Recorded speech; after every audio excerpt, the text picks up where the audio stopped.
completed in the last 152 years. Now, the first building we will be talking about today is located in front of us on the right-hand side of the river. It's that white building with that beautiful clock tower. That is the Wrigley Building. It was completed in 1921. The building connected to its right was completed in 1924. Now, this style of architecture is known as Spanish Revivalism. With Revivalism, basically, we did not have our own architectural personality here in the United States just yet. So we were looking out towards Europe, towards their beautiful buildings, borrowing those designs and putting them on our buildings here. Now, William Wrigley Jr., he was just 13 years old when he started selling soap. When he was 29, he moved to Chicago, started his own soap selling business. And in order to make his product stand out from the competition, he started selling gum with his soap. So that way you can chew gum in the shower? Yeah, I don't know. Seems like a really weird choice to me, but it worked. It worked so well that people started to buy that soap, throw that away just to get to the gum. And eventually William figured he might as well do the same, and that's how we get Wrigley chewing gum as we know and love it today. This is of course the same Wrigley as Wrigley Field where the Chicago Cubs play. Alright, we got a few on board. Alright folks, go ahead and take your view directly in front of us towards this glass skyscraper with that large Trump on it. It's pretty hard to miss. Completed in 2009, the Trump International Hotel and Tower is the second tallest building here in the city. But if you take a look at that first balcony, you'll notice it's about the same height as the Wrigley Building. The second balcony is about the same height as the Mather Tower, the rocket-shaped building across the river. And that third balcony is about the same height as the AMA building, the black box building located directly behind it. That makes this architectural style known as contextualism. Basically, the architect is saying that this building could not have been built anywhere else. It is having a larger conversation with its environment around it. And the architect, his name is Adrian Smith. He is famous across the globe because he designed the Burj Khalifa, which is the tallest building in the world in Dubai. And if you were to stack a second Trump Tower on top of itself, that is about the height of the Burj Khalifa. Now the black box building right behind it, that is the AMA building. And that style of architecture is known as black box modernism. That style of architecture was fathered by Ludwig Mies van der Rohe. He was born out in Germany, but come the 1930s, he was not super excited about fascism. And he was particularly disappointed about the kind of buildings he could design within that regime. He was offered a job here in Chicago, and the rest is history. This is the last building he would design within the United States before he passed away. And those two corncob-shaped buildings on our right-hand side, they are called Marina City. But don't worry if you call them the corncob buildings. We know what we're talking about. We're all on the same page. These guys were built in 1967 to solve a problem. That problem being that this area of downtown was dying. It was used only for industry, and at the height of suburb culture, people were only coming here if they absolutely had to. So the Chicago Janitors Union hired Bertrand Goldberg to come on the scene, solve that problem by building up two residential buildings with everything your heart could desire. Things like an ice rink, a bowling alley, barbershop, grocery store, office space, movie theater, fancy restaurants, and of course, a marina on the bottom for you to park your boat, giving it its name, Marina City, a city within a city. This residential building went on to revolutionize the way that people thought of modern urban downtown living. And that style of architecture is known as brutalism.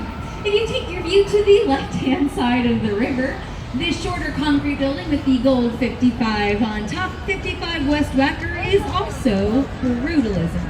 This style of architecture came around during the Cold War era, and it can be defined by having simple geometric shapes with a concrete facade. Brut being the French root word for concrete.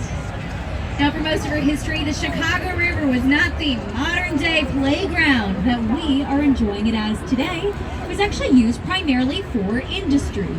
And this next building coming up on our right-hand side, on the other side of the bridge, that will be the Reed Murdoch, built in 1914 by George C. Nimmons. Originally designed to be Reed Murdoch and Company's wholesale grocer, built here for its proximity to the river. But if you take your look at the building with me, you'll notice that on the right-hand side of that clock tower, you can count 6 bay windows, and on the left-hand side, you're only going to count 5, making the Reed Murdoch asymmetrical. Now, you may have already surmised this, but that is not how that building was designed in 1914.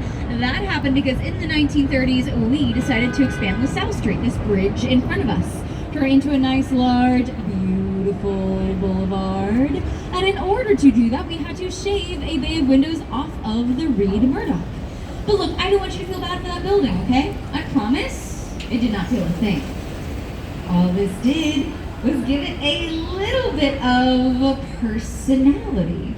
And speaking of personality, folks, we have a very exciting building coming up. We're about to see the first building on our tour today, designed in our very first architectural design style here in the United States. We call the style Art Deco. So if you take a look on the right-hand side of the river and the other side of the bridge, that behemoth of a building, that is the Merchandise Mart. Built in 1930 by Graham, Anderson, Probst, and White, it was originally designed to be the wholesale store for Marshall Field and Company, our very first department store. Now, Art Deco. It can be defined by a streamlined verticality. So if you take a look at this building, at its base, there are all these lines that are drawing your eyes upwards, making this building look even bigger than it already is. And this is a very big building. When it was built, it was actually the largest building in the world in terms of square footage. For reference, you can fit 73 football fields inside of it. And those green busts, those are the men who started department stores, the likes of Aaron Montgomery Ward, Sears Roebuck, and their other contemporaries. Well, folks, as we make our way under this bridge here, we will have entered into an area that we know as Wolf Point. Wolf Point is where Chicago was founded on March 4th, 1837. And if you came here during that time, you would have found 3 taverns, a hotel, a drugstore, a theater, and a church. And that's it. But what more do you really need than God, entertainment, and beer? Here in Chicago, you might also need beauty. Feast your eyes on this beautiful building on our left-hand side, this green curving building. That is the New Veen building. It is contextualism made to look like the river below. But you might also recognize this guy as Ferris Bueller's father's office from Ferris Bueller's Day Off. Now take your view directly in front of us, towards that large glass skyscraper with the beautiful arch on the bottom. That is the River Point building, and that arch is not only beautiful, it is also functional. You'll learn by the end of our tour that beauty and function are our favorite things here in Chicago. Now, the River Point building was built over the railroad tracks, so we needed to find a way to have a structural support beam above ground, and that arch is what we settled on. But if you look in front of that arch, you'll see that red swirling sculpture. That sculpture was designed by a world-famous architect, Santiago Calatrava, and it's the only thing he designed here in Chicago. Yeah, that's not how that was supposed to happen. He did design a mega project for us called the Chicago Spire, which would have been the tallest building in the Western Hemisphere until the 2008 financial crash hit. Killed that project, even though we'd already dug a giant hole in the ground. But recently, we've had a pair of sister towers approved for the area where it was going to be built. So hopefully when you come visit us again, I'll have some more skyscrapers to talk about rather than sad stories and giant holes in the ground. If that is our future, this next building, it's our past. If you take a look in front of us on the left-hand side of the river, you'll see this pink brick building. This is the Fulton House, and it is the oldest building on our tour today, built in 1898 to be the wholesale freezer for our meatpacking industry. Now that industry closed down in the 1970s. In the 1980s, architect Harry Weiss came on the scene and converted it into residential living. In order to do that, he had to thaw it out for 2 months and then haul out 500 semi-trucks worth of horsehair and cork. Pulled that out of the walls. We're talking 1800s insulation, folks. And if you look at those balconies, they are the original width of those walls. Now, right next door, these shorter buildings. These are the river cottages. They were also built in the 1980s, also by Harry Weiss, who was a nautical type of guy. He loved sailing, and you can see that in the design. Now, this design is considered to be postmodernism. This is what came in direct response or rebellion to black box modernism, and it can be defined by having these bright colors and whimsical shapes. A lot of people thought that Harry Weiss must have been absolutely Looney Tunes, building up residential buildings on this part of the river in the 80s. This was not considered a nice place to live, way too industrial. But recently, that little cottage sold for $2.24 million. So, seems like he made an okay bet to me. Well, folks, we're going to take a nice little break here to turn our boat around. This is an excellent time to use the restroom, go get a drink at the bar. I'll be back in just a few minutes so we can talk about that bridge we just saw sticking straight up into the sky. Thanks, everyone. Have a nice break. Woo! We're not too happy that we got this area instead of that. What we are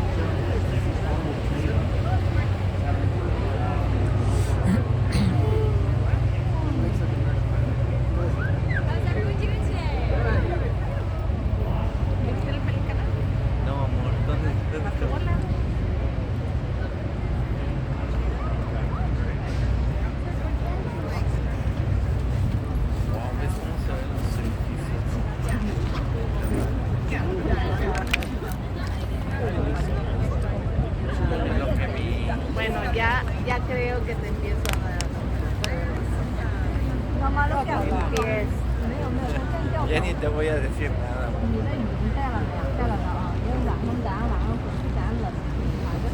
Vamos a chocar. Y aquí justo ahorita el regreso.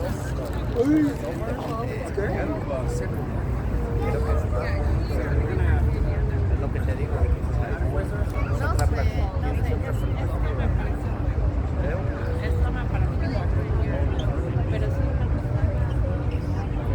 Edificios viejitos que los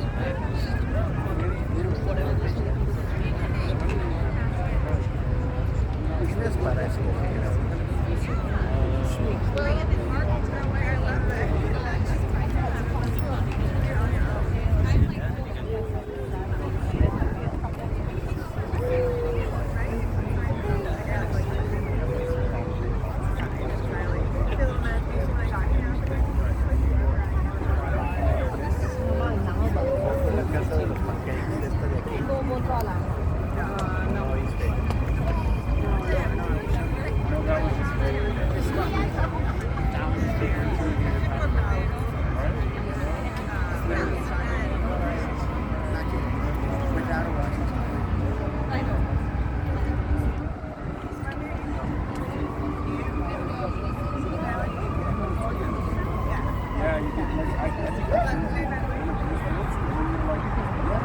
At the time, it was the longest and heaviest rail bridge in the world.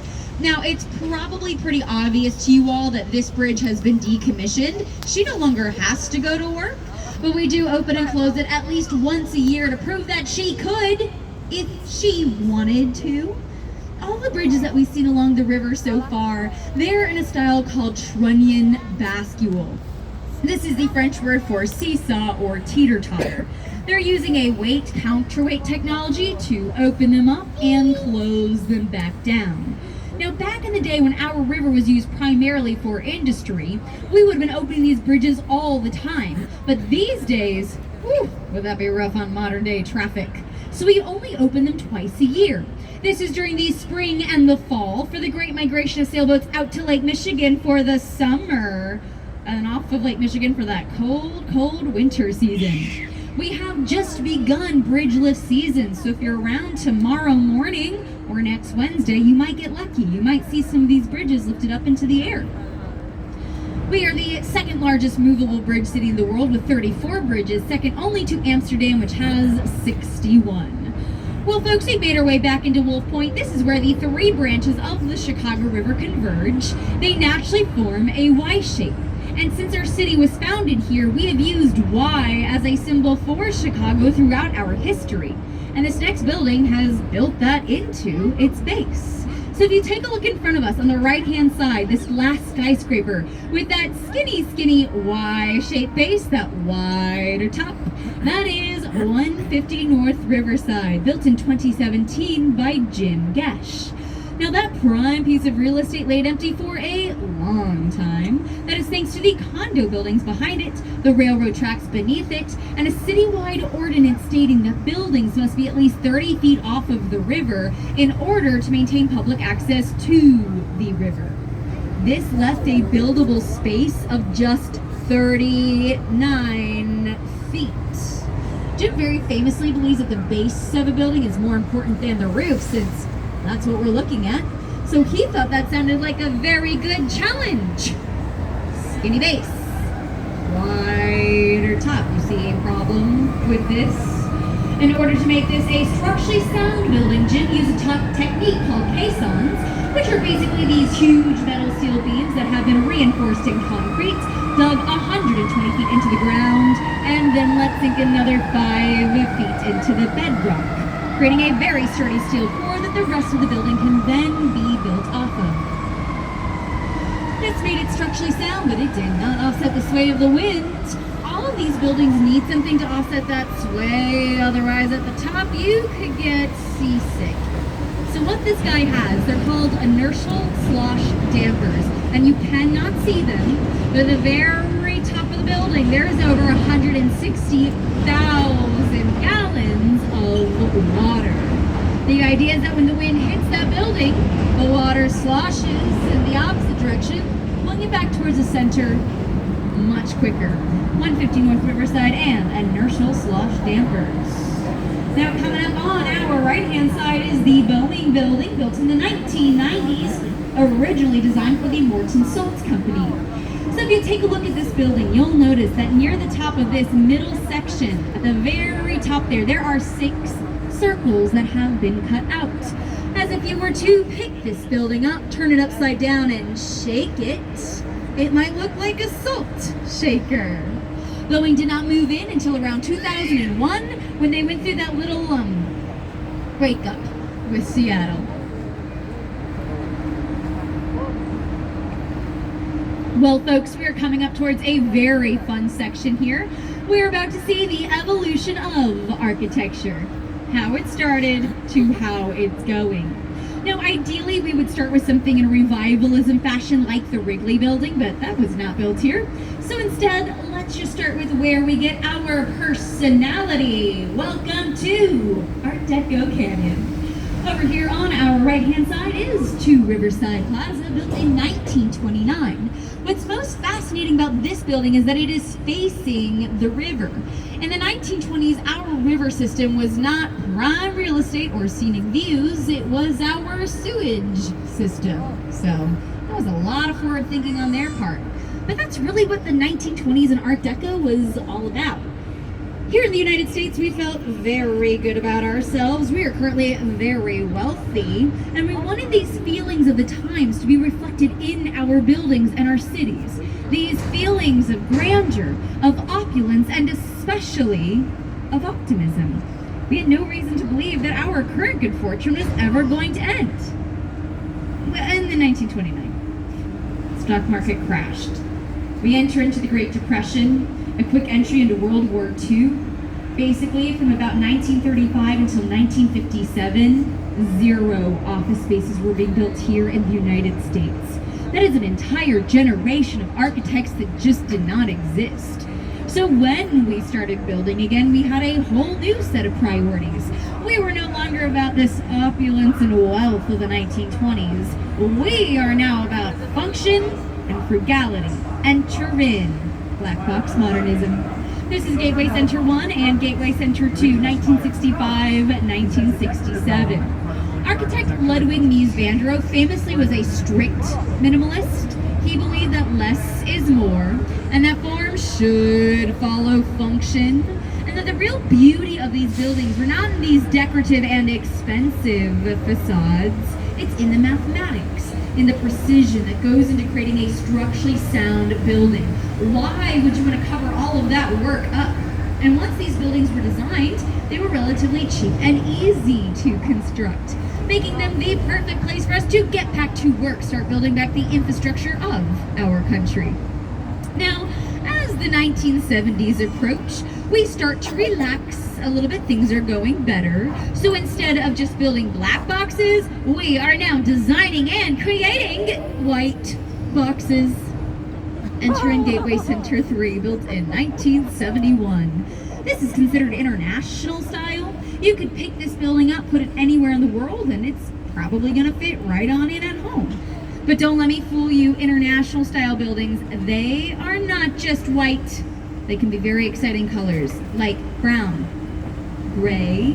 Sometimes they're even a navy blue or a red if you wanted to get super fancy with it. Now from white boxes, we then get X boxes. That little X bracketing, that is a Chicago original. It debuted on the John Hancock in 1969. The idea was that this X bracketing would have the weight bearing on the outside frame, so that way you could have wider inside spaces. Now, as the 1980s come around the corner, we see an even bigger cultural shift happening. We are really starting to value individual expression. We're taking a look around at our natural spaces and going, ooh, yikes, we could treat those a whole lot better than we currently are. And we see that conversation happening in our buildings. So on the right-hand side of the river, on the other side of the bridge, this glass building is Gateway Center 4, built in 1983. It is contextualism made to look like the river below.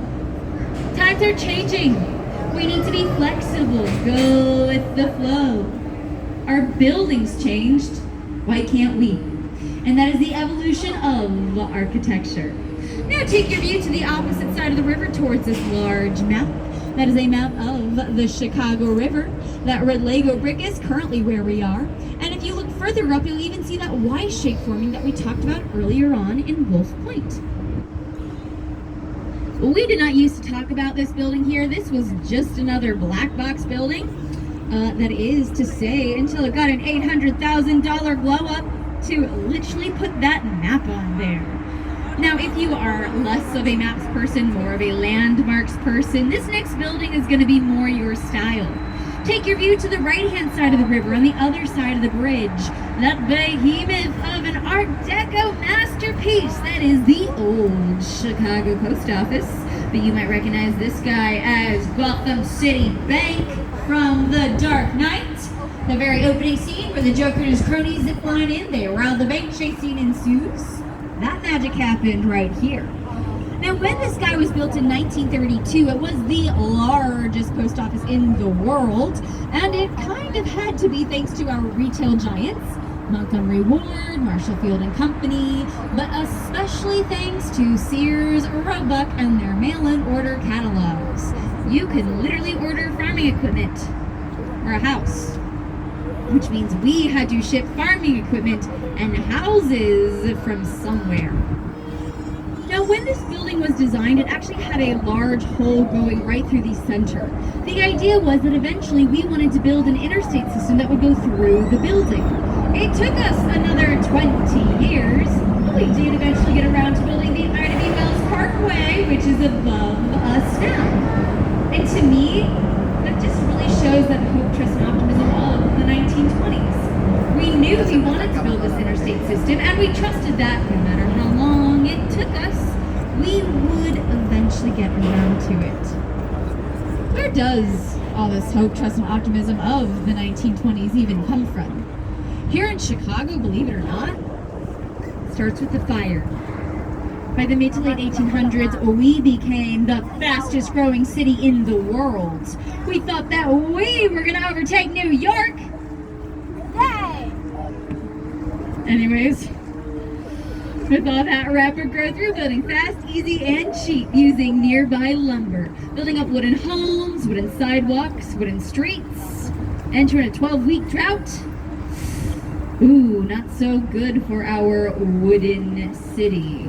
Now, before we judge our ancestors too harshly on their fairly questionable choice of building material, most people did not believe that widespread fire was possible in Chicago thanks to our river system. But we were polluting it so harshly at the time that the fire had to cross not once, but twice. And on top of that, there were these things called fire devils, which are basically these huge fire tornadoes. Yeah, the river was not gonna stop those. How did this fire get started? Maybe you have heard of a cow in a barn somewhere, a very spiteful cow kicking over a lantern. Well, if that's what you thought, you're wrong. But it's not your fault. You were lied to. We were all lied to. That was an article that was written to sensationalize the fire and then scapegoat it on the Irish immigrant community. Now, we did publicly exonerate Mrs. O'Leary and her cow Bessie in 1997. A little late for Mrs. O'Leary, but good for history books. We at least made that right. The truth is, we don't actually know what started the fire. There are a few different possible theories, such as arson. Zero historical evidence for arson, but boy is it glamorous, and still a part of the conversation.